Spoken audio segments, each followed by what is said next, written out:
1 month after the tragic event that cost the life of rapper Takeoff, more truth is being revealed as to what really went down on that fateful night. Names have been called, arrests have been made, and the authorities are getting closer to solving this mystery. But the truths unfolding in this case is leaving fans beyond devastated. Offset speaks on Takeoff's passing. Rapper Offset, who was Takeoff's cousin, has been accused on social media of being the person behind Takeoff's hit. Offset, who had just left the Migos a couple of months before the tragedy, has, however, shared his grieving process on social media in a bid to convince fans that he wasn't involved in the hit of Takeoff. He was the first member of the family to share a reaction after Takeoff passed away. He changed his Instagram header to a photo of Takeoff and his Twitter avi to a group picture of himself, Takeoff, and Quavo. Offset has openly shared his grief by posting pictures and tributes to Takeoff on social media. His wife Cardi B once spoke about how tough Takeoff's passing is on her husband. She claimed that she has been hopeless trying to make her husband happy. Offset gave an emotional speech during Takeoff's funeral where he choked up in tears, trying to apologize to Takeoff for not being by his side and ending their brotherhood over a silly falling out. In his tribute, Offset also gave Takeoff his flowers as he credited him for Migos' flow that would change the culture of music forever. You did that, Take. You changed that flow. That flow came from Take, the originator, he said while fighting back the tears. Offset was heard saying during his emotional speech, met with cheers from the crowd, "Lord, give us some strength. Just give us some strength.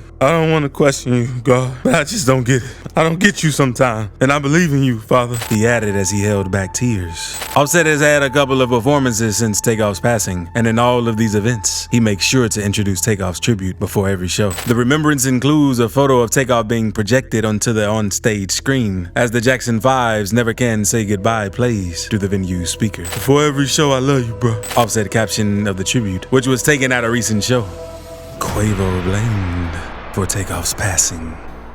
Rapper Quavo, who was Takeoff's uncle, has also faced massive backlash on social media over the passing of Takeoff. Many people believe that Quavo was the reason why Takeoff was taken out, and with the new information coming out of the investigations, the people might just be right. The earlier information on what went down that fateful night of Takeoff's passing revealed that Quavo, who was also at the party, had got himself involved in an argument with a group of guys who have been identified as J. Prince's men and members of certain mob ties. In the video sharing on social media, Quavo was seen arguing with these people, while Takeoff stood by and watched while they argued. The fight escalated, and Quavo seemed upset over the argument and was hasty to leave the conversation because he didn't want anything drastic to happen. He said to his friends, "Let's go. I ain't doing like this before I hurt somebody, bro." He was seen walking away, and just a few seconds after he turned to leave, the sounds went off, and Takeoff got hit. The new information, however, reveals that the rounds went off after a punch was thrown in Quavo's defense. An affidavit released by the court mapped out a timeline of events that led to Takeoff's unfortunate passing. The affidavit said Quavo was in the middle of a lucrative dice game out of the 810 billiards and bowling alley in Houston, Texas, when he got into an argument after losing money to two people. One man, identified as Willie Bland, reportedly got into an altercation with one of the individuals to whom Quavo lost his money. From there, two people fired off, with Bland being confirmed as one of the people. The affidavit noted Bland's location at the time of the exchange was not consistent with injuries by Takeoff to blame him for the rapper's hit. The affidavit stated alleged Takeoff's hitman, who has now been identified as Patrick Xavier Clark, was the only person seen firing off a weapon from an angle that matched the hit that Takeoff suffered. Clark, who has since been arrested, was charged because of fingerprints left on a wine bottle he was holding during the tragic incident. The wine bottle was left in the bowling alley's parking lot ahead of Clark fleeing to the House of Blues.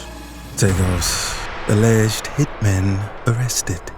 On December 1st, exactly 1 month after Takeoff's passing, a man who has since been identified as Patrick Xavier Clark was arrested and charged with taking Takeoff out. After the tragic event of Takeoff's passing, several videos made media rounds showing a couple of men who may have fired the weapon. Clark, who is also known as DJ Pat, became a person of interest after one of the clips showed him firing his weapon and holding a bottle of wine in his other hand. After a thorough investigation of witnesses' cameras and surveillance footage, the authorities were able to pin Clark on their list of suspects. But his arrest and charges didn't come until after. Clark was arrested after making suspicious moves that indicated he may have had a hand in the unfortunate incident. He raised suspicions after applying for an expedited passport and submitting an itinerary for a trip to Mexico. Clark made these moves a couple of days after Takeoff passed. It left the authorities wondering why he would want to flee the country if he was innocent. To top it off, Clark was also found with a huge sum of cash on his person when the authorities made his arrest. According to his defense attorney, Clark had truly received the passport and booked tickets, but it was a planned vacation to Mexico and not a planned escape.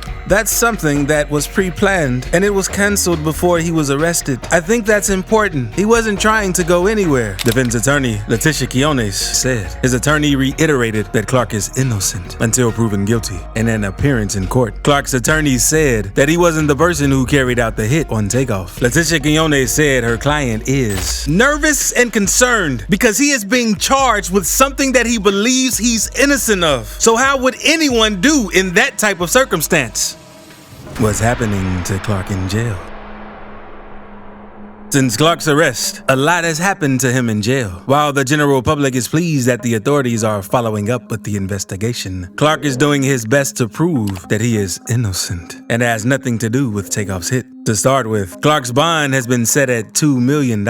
However, it doesn't seem like Clark would be getting out of jail anytime soon, as his family is having a difficult time paying for his attorneys and even hiring a private investigator. Even if his bond gets paid, the court has placed some conditions that must be met following his release on bail. According to the prosecutors, if Clark is released on bail, he must abide by the following conditions. Clark must not be seen talking or being close to a specific list of people, including Takeoff's family, Jay Prince Jr. and his family, as well as Shakur Stevenson, who was hanging out with Quavo and Takeoff on the fateful night, as well as anyone from Shakur's place of employment. During his court appearance on Monday, December 5th, 2022, it was discussed that certain names were to be taken away from his bond conditions, people he is not allowed to contact if he posts bond. Clark's attorney, Ken Schaefer, told news outlets there was no reason to put Mr. Prince's family's name in the bond conditions. The state agreed, and it will be removed. It's unknown whether the family would have that amount of money to pay his bond, but from the looks of things going down for Clark behind bars, he might be in there for a long while. Clark, however, pleaded with the court that his bond fee is reduced to a sum of $100,000, which he believed he could pull together with the help of a professional bondsman. Alongside his reduction plea, Clark also added that he'd wear a GPS monitor and abide by any curfew that the judge may impose. He will surrender his passport and follow any no-contact order concerning certain people. Quite recently,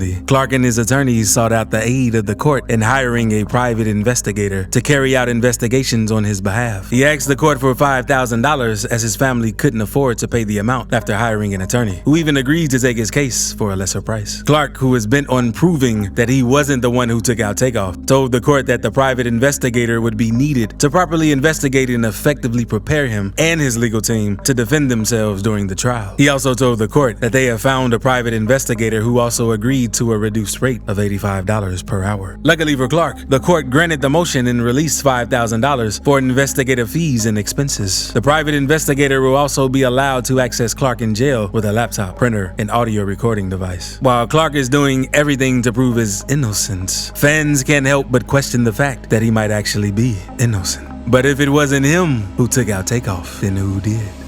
Other suspects in Takeoff's passing. There have been other suspects in the case involving Takeoff's hit, and long before Patrick Xavier Clark was arrested, everyone was certain that the person who carried out the hit was Joshua Cameron Isaiah, who was also known as Lil Cam from 5th Ward. Lil Cam was arrested sometime in November 2022, but while people expected that he would be arrested and charged with taking out Takeoff, that wasn't the case. People expected that Lil Cam would be charged with the hit because the viral footage from the tragic event seemed to show him as the hitman. In the viral video, just after Quavo decided to walk away from the argument, a man in a yellow hoodie slipped into the frame and was seen standing right next to Takeoff. People believe this man to be none other than Lil Cam. The very moment Quavo turned away, Lil Cam was seen turning to face Takeoff right before the rounds went off. Well, the clip convinced viewers that Lil Cam carried out the hit, but he wasn't charged for it. Instead, he was charged for unlawfully and intentionally carrying a weapon onto premises that he had no ownership over. Lil Cam was arrested because he had previously been prohibited from possessing a weapon. Additionally, Lil Cam, a convicted felon on charges of grand theft from October 2022, was in violation of the terms of his existing bond. His arrest seemed futile to the case until November 30th, 2022. Lil Cam was officially charged in connection with the case. According to reports, he was charged with illegally carrying a weapon that very day, and on the same premises where Takeoff was hit. He was arraigned before a judge on Wednesday, November 30th, 2022, where the prosecutors made a confusing statement. According to reports, the claims that Lil Cam, a suspect in the case, is not believed to have fired the weapon during Takeoff's hit. The prosecutors claim surveillance footage showed Lil Cam flashing a weapon at the crime scene, but the district attorney's office didn't go so far as to accuse him of firing the hit that took out Takeoff. We believe Cameron Joshua has been appropriately charged in this case, lead prosecutor Matt Gilliam told reporters during a press update, and we're continuing our investigation into the death of Takeoff. Since the arrest of Patrick Xavier Clark, less light has been directed on Lil Cam as a suspect in the case.